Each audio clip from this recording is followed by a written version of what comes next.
它这个鸟类是一个季节有一个鸟，一个季节有一个鸟。3月底黑金河飞过来，9月底飞过来，就这样。这是什么？这是鸟巢。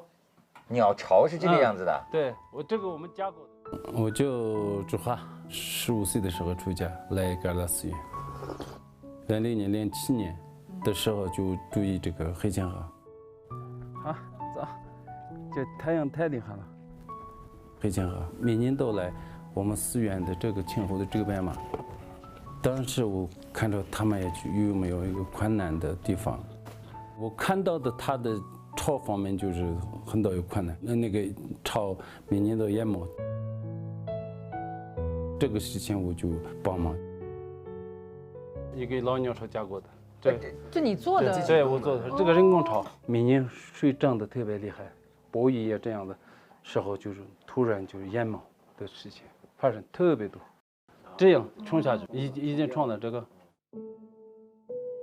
秋天到了嘛，他的2个小孩不见，那个小鸟不见了，咋回事？狐狸吃了吗？还是狗吃了吗？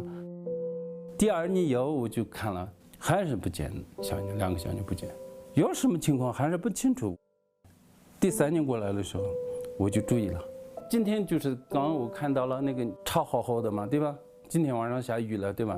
明天我早上看没有那个蛋了，它突然涨水，突然淹没，创造。怎么？我就自己想办法。在第2天我们就这样。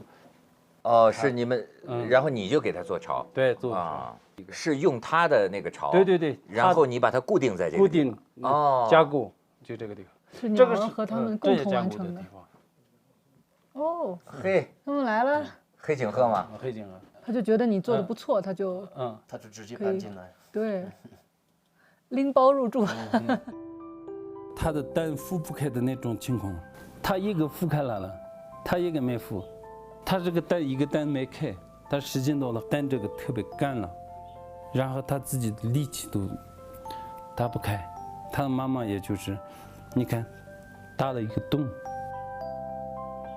这样的情况下我就帮它，就那个蛋打开了，开了以后就它出来。他们会知道，他们会认识你吗？会知道是你？认识，现在真的认识。以前不是那种，以前是我们加过的时候，他的表现是特别有点恐怖。你刚来这是干嘛来的？就是骚扰他，骚扰我们就是干嘛的？还有他们过来就是飞过来，会攻击你。对，攻击那样的有点。现在去的时候，现在去他的时候，就一点都不管。哦，你过来了嘛？我知道你给我帮忙的。谢谢你啊，你去做，我这个地方我不占你呢，先你去做吧，这样的，真的混熟了，对，混熟了，真的这样的。